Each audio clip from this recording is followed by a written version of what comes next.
But behind closed doors, I'm a fool for your love.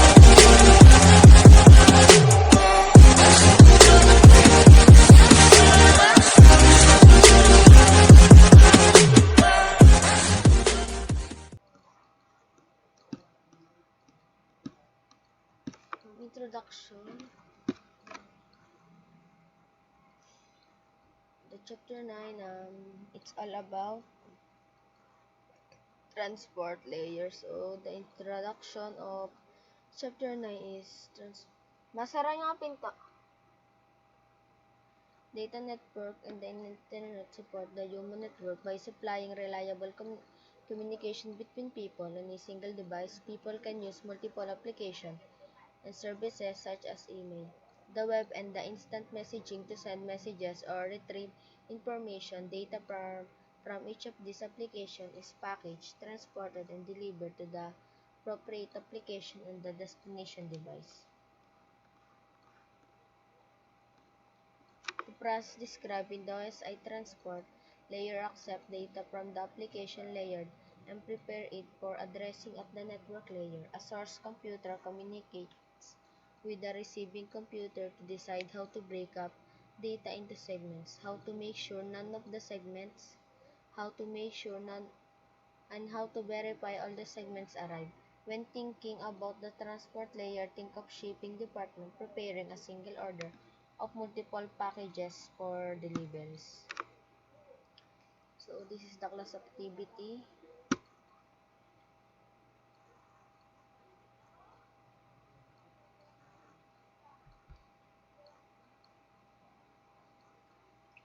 The role of the transport layer. The transport layer is responsible for establishing a temporary communication session between two applications and delivering data between them.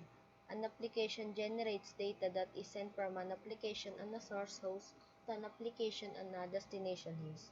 This is without regard to the destination host type and the type of media over which the data must travel, the path taken by the data, the congestion on a link, or the size of the network. As shown in the figure, the transport layer is the link between the application layer and the lower layers that are responsible for network transmission. Saan nga pinto? Saan nga pinto? Lo. Ma! Saan yung pinto? Sara niyo. Ulit. Sabi sara eh. Oof.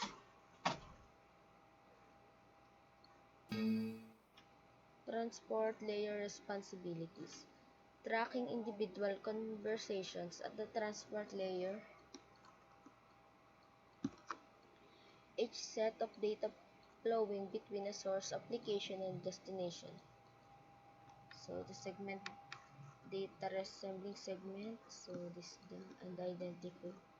Find the application, the tracking the conversation, segmentation, and identify the application.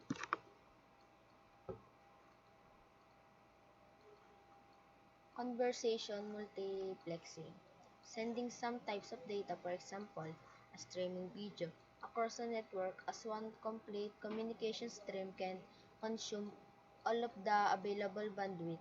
This will then prevent other communication from occurring at the same time. It would also make error recovery and retransmission of damaged data difficult. Transport layer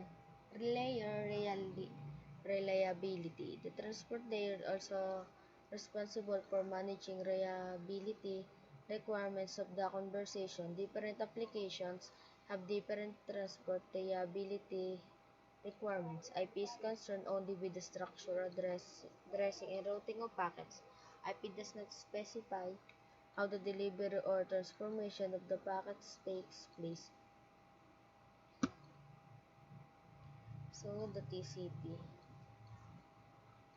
TCP transport is analogous to sending packages that are tracked from source to the destination.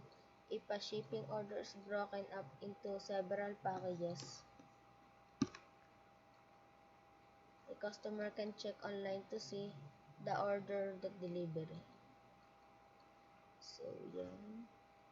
Numbering and packaging data segments transmitted data to a specific host from a specific application, acknowledging receiving data, transmitting any acknowledged data after a certain period of time.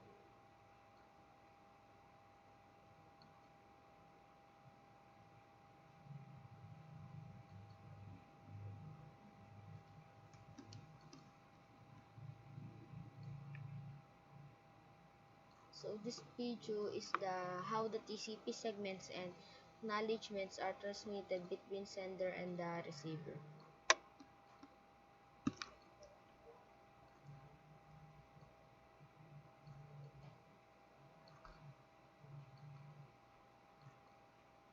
The UDP, while the TCP reliability functions provide more robust communication between applications, they also incur.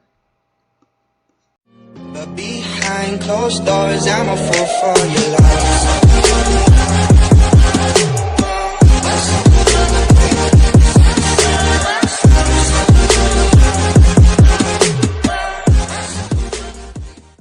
So hi guys, it's me again.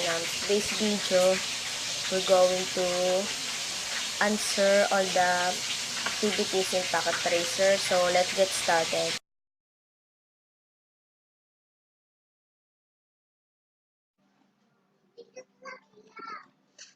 Packet Tracer Simulation, TCP and UDP communication. The objective has two parts. The part 1, generate network traffic in simulation mode. Part 2, examine the functionality of the TCP and UDP protocols. The background, the simulation activity is intended to provide a foundation for understanding the TCP and UDP in detail. Simulation mode provides the ability to view the functionality of different protocols as data moves through the network. It is broken down into smaller pieces and identified in some fashion so that the pieces can be put back together.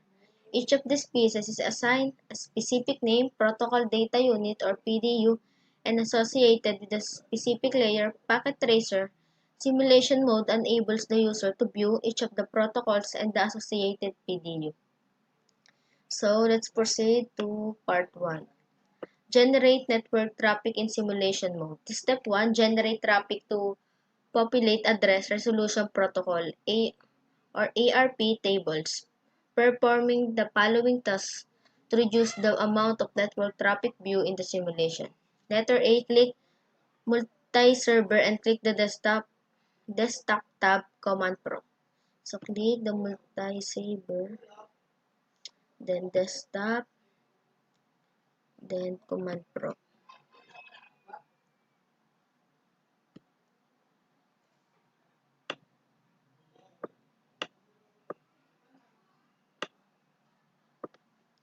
After that, enter the ping 192.168.1.25 command. Ping 192.168.1.255 command. This will take a few seconds or very device in the network respond to multi-saver. Enter. Then close the multi-saver window. So X. Then the step 2, generate web HTTP traffic. Switch to simulation mode. Simulation mode.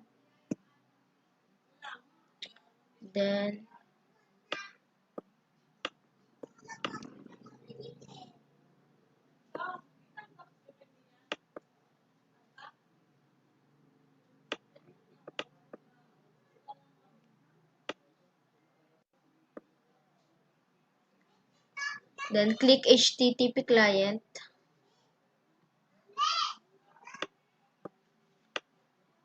Click HTTP client. Then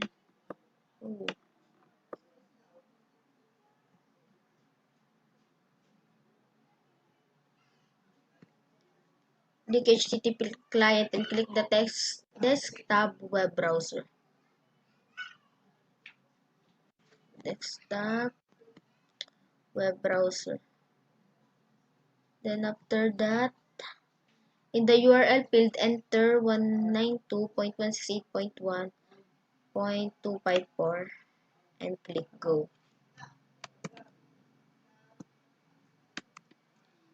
Click go. Go envelope speedy will appear in the simulation window.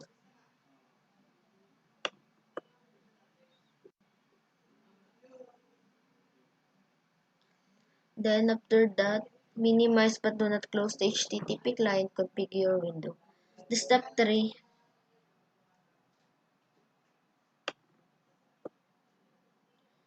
generate FTP traffic. Click the FTP client and click the stub command. Command prompt. Then enter nslookup multi-server pt.pt yung command.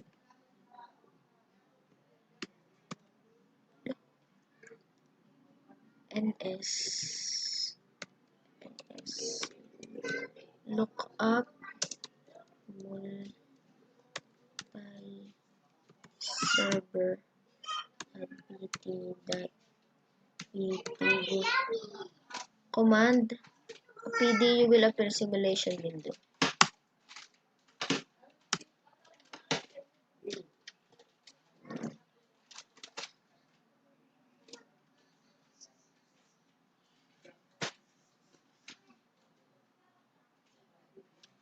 No, hindi pala.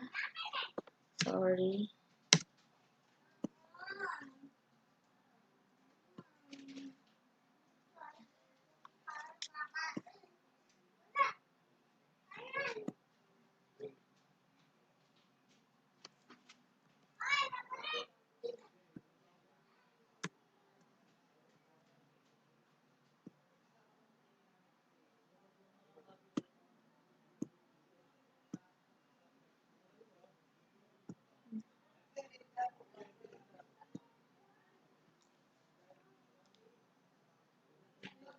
Click DNS client.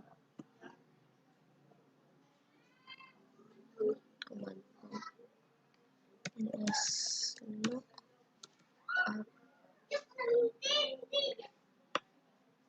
Okay,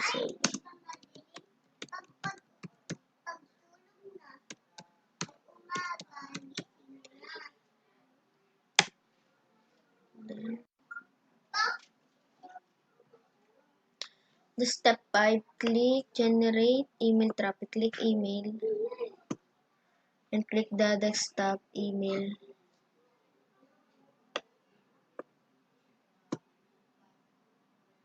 Then click compose.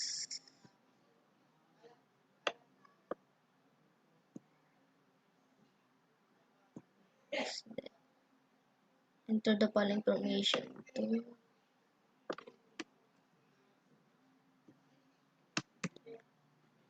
Then subject Cisco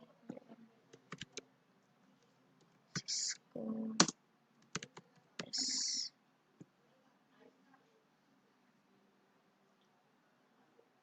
Click send. Then after that, minimize do not close. Step 6, verify the traffic is generated. So, the part to examine functionality of the TCP and UDP protocol. Step 1, examine multiplexing and solve the traffic across the network. You will now use the capture forward and back. Click capture forward once.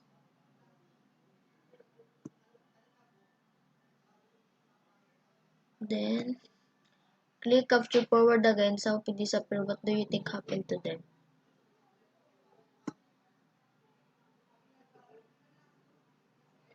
After that, click the capture forward 6 times. 1, 2, 3,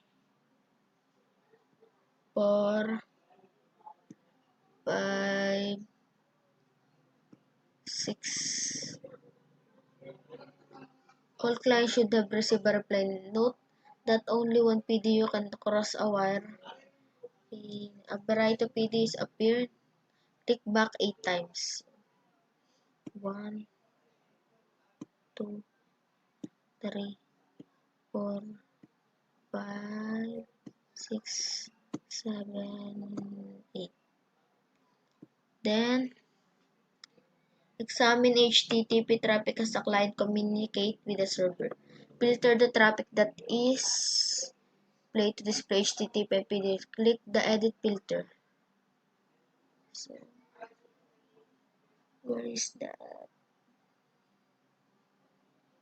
So, click the edit filter.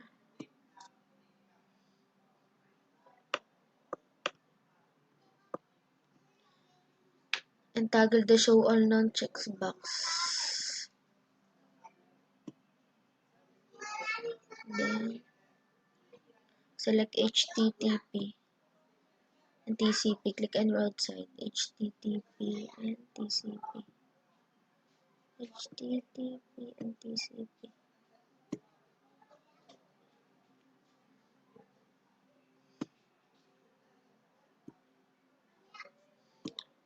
Then, click capture forward, hold your mouse.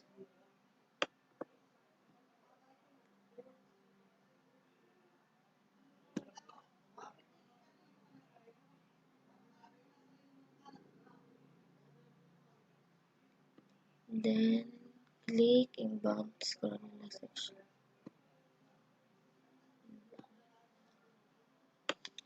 The last section is the TCP source port, sequence number, acknowledge number. Then, record the SR port, click close the PDU and click capture forward. Click capture forward.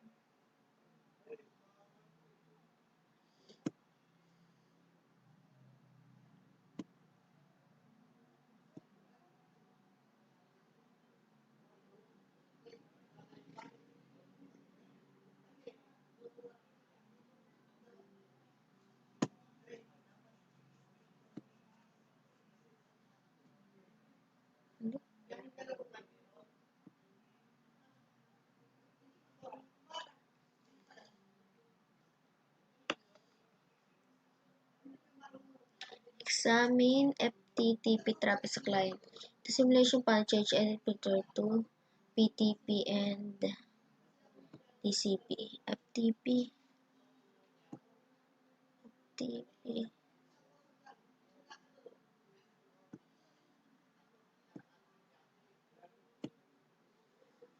Then, click the PD envelope and select inbound.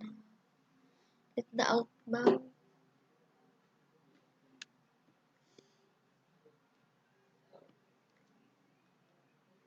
Click capture forward.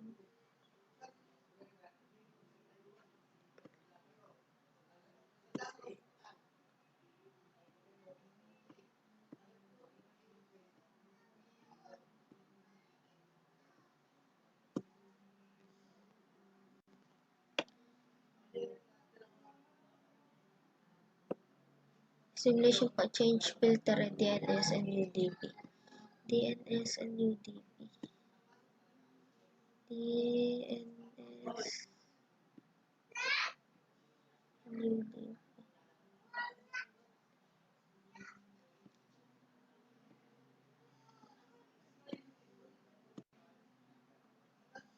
Click PD envelope to open it.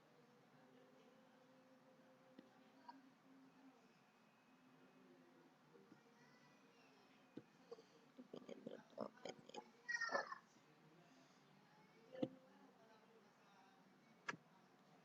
Inbound.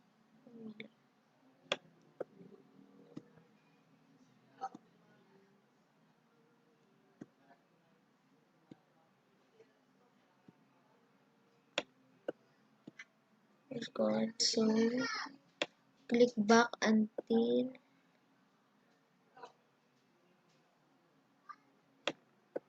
click capture, hold your cursor until you found the email client.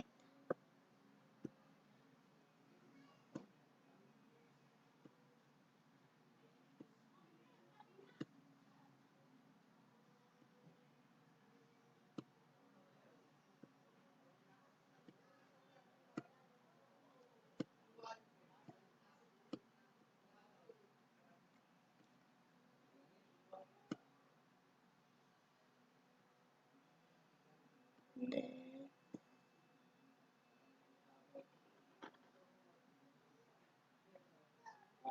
change POP3, SMTP, and TCP. POP3,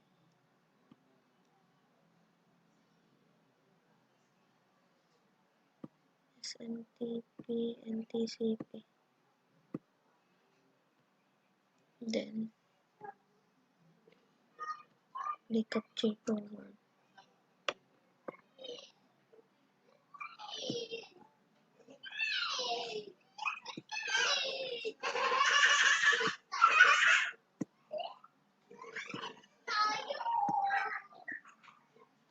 So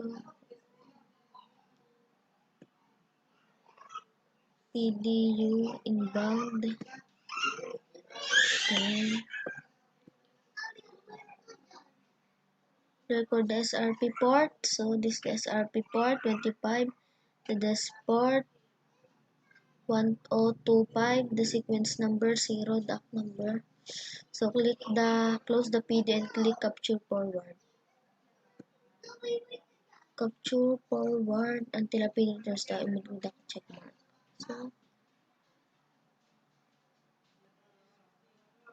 So the port 6 to see TCP active session perform those steps. Switch back to real-time mode.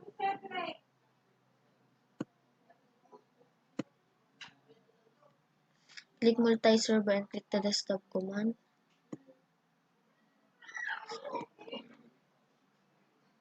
Then enter the netnut command.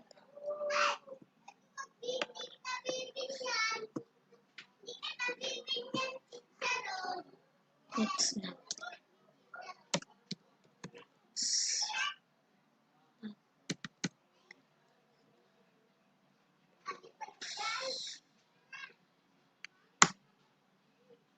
So protocol, active connections, proto local address, foreign address state. So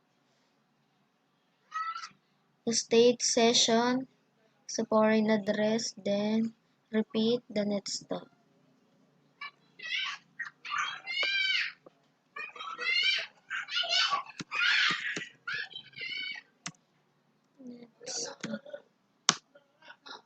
So foreign state again.